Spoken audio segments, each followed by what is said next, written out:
Hi, welcome back to my channel. Today we're going to be talking about a lot of books. In the month of October, I read a total of 11 books, which is actually the best reading month I've had all year. I read most of my October TBR, which is always, pleasant, and I read a lot more books. I think I will attribute the fact that I had a 24-hour reading vlog during October, so I really locked in for 24 hours and knocked out a couple of books at the beginning of the month. So that definitely helped, and it was a great rebound to the month of September because we only read like 5 books, which what a travesty. But we're back. We read 11 books, and now I'm here to talk to you guys about all of them, review them, give you my rating. So let's start. The first book that I read in the month of October was actually Wild Eyes by Elsie Silver. This is book 2 in the Rose Hill series. So I am now currently reading this series. I've read all of Chestnut Springs, which is right here behind me, and now I'm on to this one. This is book 2, and this is about Skylar Stone, who is a pop sensation and country-loving single dad, Wes Belmont. Now, I ended up rating this book 3 stars, which obviously is not like the most amazing rating, and I feel like if I were to read it again, I'd probably rate it higher. But I think for the time that this book caught me in, which was coming out of my lackluster September reads, going into the month of October, starting like a very busy month, it just didn't really stand out to me plot-wise and just book-wise. I feel like overall I did enjoy it, but it was just nothing new. I will say it really reminded me of Hannah Montana the movie, because it's like a pop sensation, goes to like this small country town, and then she meets someone there, and obviously it's a romance. So that was really nice, and I kept thinking about that. I loved like the remote cabin living that we get. There's a bit of that single dad trope as well, so we get some children in here, and the children in the book are actually really sweet, really adorable. One of them is really like coming out of their shell, and I love to see kind of that progression throughout the book. But again, not my favorite. I am so excited to read the next book in the series though, because we get kind of hints about the 2 characters, and I already know it's going to be full of trauma and emotion, and honestly, shamelessly, those are my favorite books to read. So I feel like I'm really going to enjoy the next book in this series. Definitely going to continue it. This one just wasn't my favorite. It was still a good book to start the month. Next up, we have Bride by Ali Hazelwood. This is a paranormal romance, and I ended up rating it 4 stars. If you guys know me, I love me some Ali Hazelwood, and honestly, this book surprised me. For the longest time, I think it came out last year or the year before, and for the longest time I didn't pick it up because a paranormal romance just isn't really up my alley most of the time. And so I finally picked it up because I saw some people talk about it and they actually really liked it. So I figured, okay, I've read all of her other books, so let me try this one, and I actually absolutely loved it. This is about Misery, our female main character, and she is a vampire, and she has to go into a marriage of convenience with a werewolf in order to kind of settle this truce and save both species, because they all live like in the same town or around each other. So Misery has to marry Lo, and he's a werewolf, so there's obviously like, that's a big obstacle right then and there, and they don't really know each other, but there's definitely a little bit of tension. I liked that, but I will say the romance is not really like the main moving plot point of this book. There is a mystery that we're kind of following and trying to figure out. Misery's best friend Serena is a human, or like a mortal regular person, and she's gone missing, and so Misery's kind of trying to figure out what the heck happened to her best friend, and Lo also has a little bit of investment in finding Serena. There's something in it for him basically, so they're trying to find Serena together whilst trying to figure out this marriage, I guess, of theirs.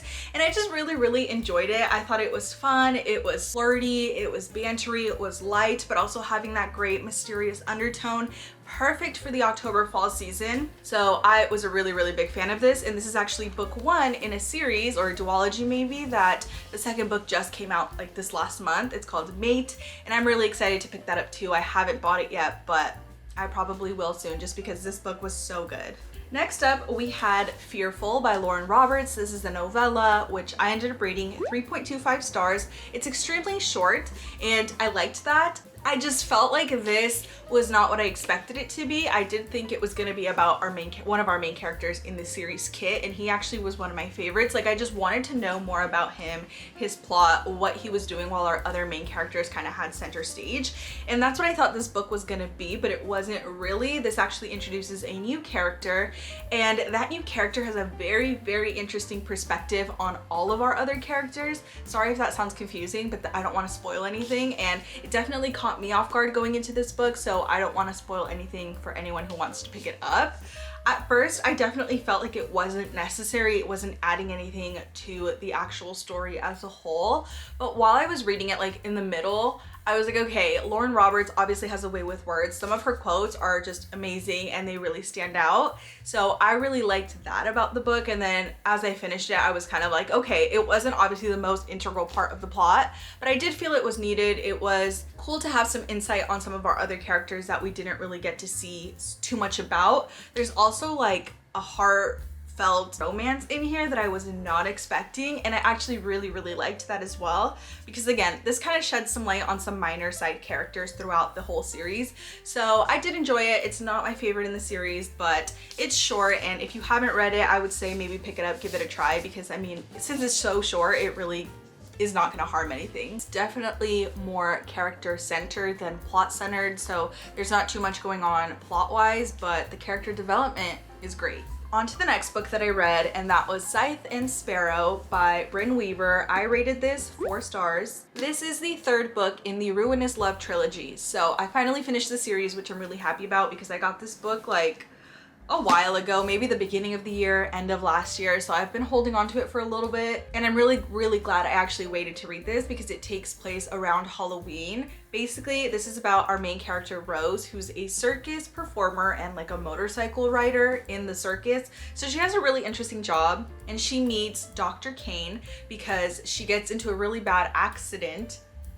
I'm gonna put finger quotes because if you read the book, you'll know what I'm talking about. But she meets Dr. Kane and they kind of develop this friendship, and essentially it's serial killers falling in love. So it's a dark romance, and it is a very spicy. The whole series is spicy, but I think this one takes the cake. I also made the horrifying mistake of listening to this mostly via audiobook, and it was a journey, I will say. There were some just scenes that were like out of pocket, but if you know Bryn Weaver, like that's kind of her signature, is that she has these really weird, just outlandish, unique scenes. I'll just leave it at that. So if that interests you, then you can go ahead and pick this book up.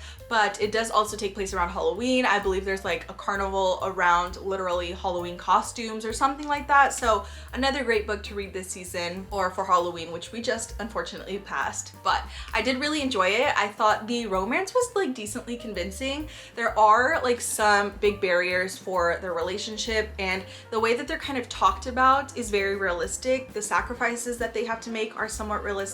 And ultimately, I feel like once they make those sacrifices, the culmination of just everything, their whole relationship, I liked how it ended. The side of Rose that's dark is because she wants to protect other women that are being abused. So that is a big topic that's repeatedly coming up in this book, and again, I do like that because it gives her, you know, a very realistic, strong driving motivation for what she does. Obviously doesn't make it okay, but it's fiction and it's just a fun, not so serious book. I really enjoyed it. I just thought it was well thought out, and that is the end of this series. I believe Bryn Weaver does have a new book, The Taurus Season or something like that, that just came out, and I'm like thinking about going into it, but for now I'm just happy that I finished this series. And I honestly think this one might be my favorite. I just thought it was really cool. Like, I liked the characters, I liked their jobs, I liked the plot, everything about it was good. Next, we have a book that I don't currently have with me because I'm loaning it out to a friend, but that is The Return. And this book I ended up rating 4 stars. It is a mystery thriller, and it is very spooky and dark. This is about Elise, and her best friend Julie goes missing for 2 years. It's her best friend, you know, the one person in her life that she really loves and cares about, and she goes missing, and everyone around her, including Julie's partner and all of their best friends, kind of believe that Julie's dead because obviously like there's no trace, we don't know what happened to her, but Elise is the only person who kind of holds out hope that something is not right here and that she's gonna come back. And eventually Julie does come back. So Julie comes back, but she's not the same Julie. And this book is just really atmospheric. It's very creepy. Honestly, while I was reading it, I had to put it down because it was just that spooky and I was like unsettled a little bit. But once Julie comes back, Elise and their 2 other best friends decide to go on like a little girls trip as kind of like a welcome back and catch up sort of situation. And they go to this creepy hotel. And when I say creepy, I'm like not kidding. Like, this hotel is low-key haunted, and the hotel itself was creepy enough. And then we also have the situation with Julie, and she looks completely different, smells different, acts different. than who she was 2 years ago. So Elise and her friends start realizing like something's not right here, and they're trying to figure out what happened to Julie.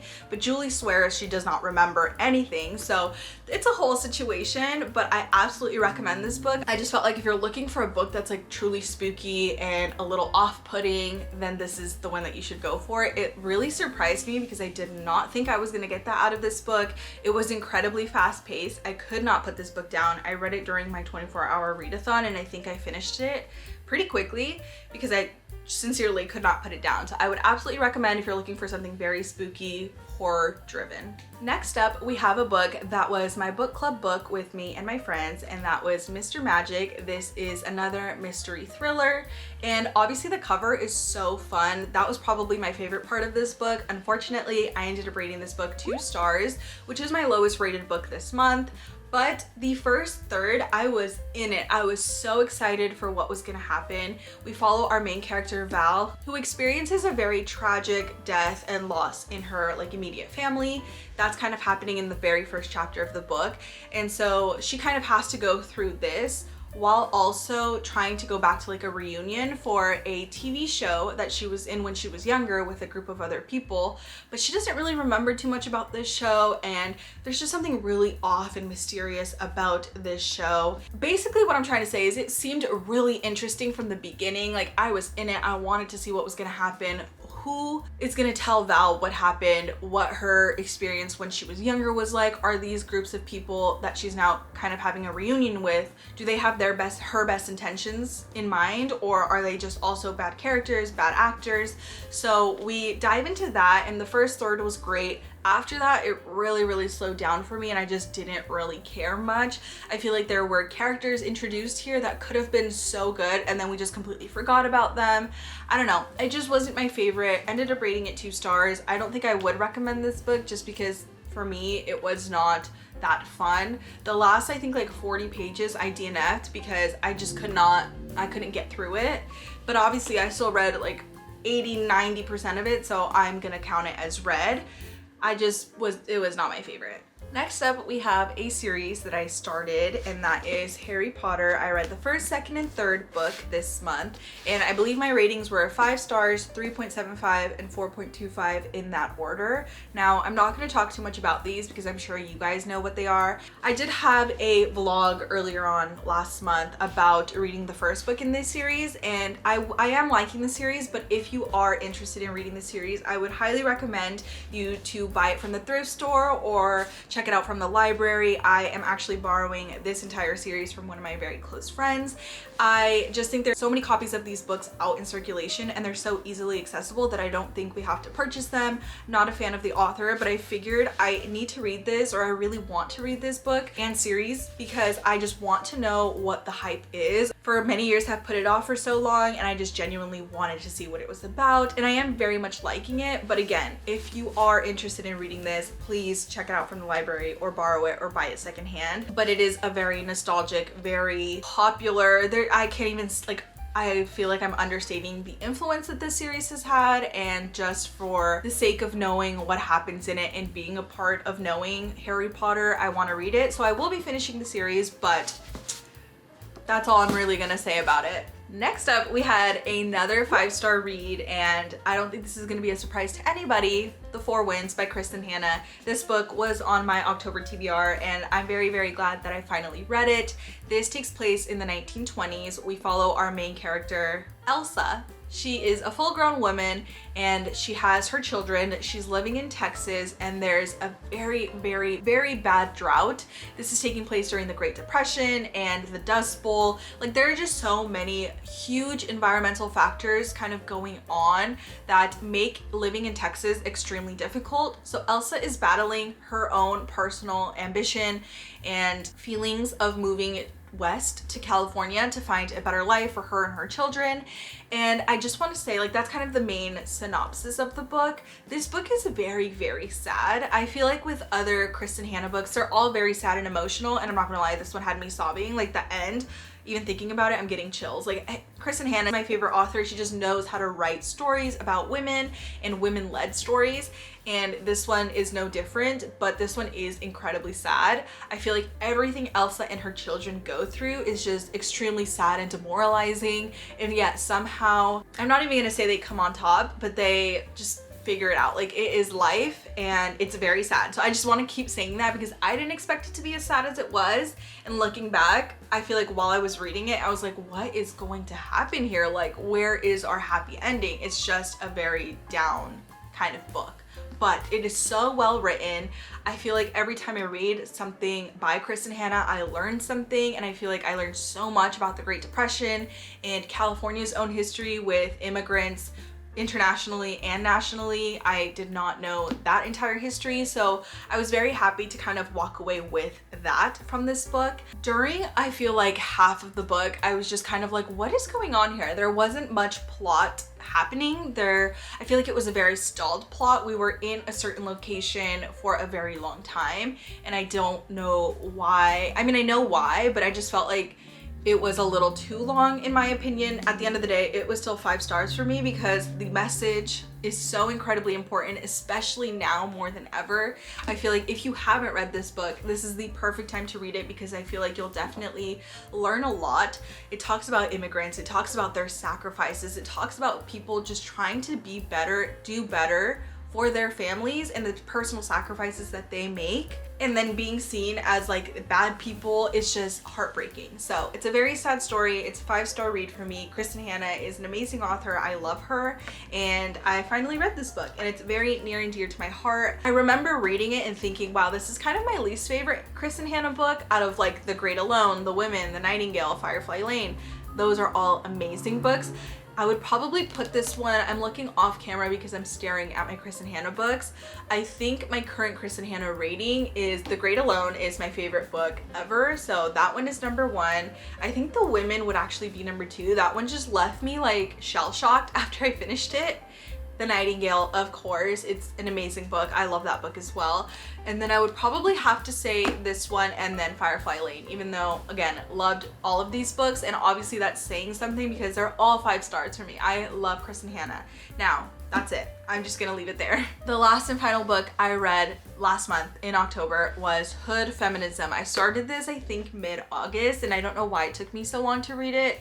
This did not get a rating. It is nonfiction. It is about the feminist movement. It's actually Hood Feminism, Notes from the Women That a Movement Forgot. So this talks all about how women need to fight for other women to have access to food, to health, to education, everything.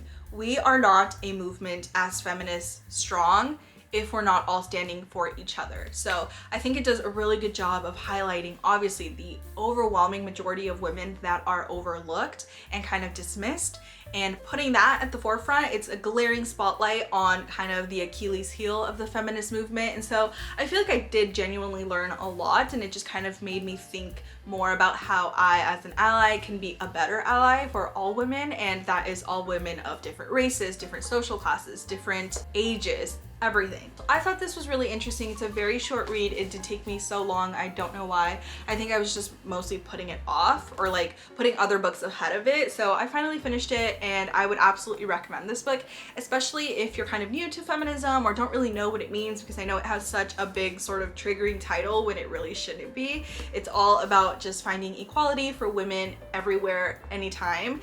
And I thought this was a really good read. Those were the 11 books that I read last month in the month of October. I hope you guys enjoyed this video, and I'll catch you guys in my next one. Bye!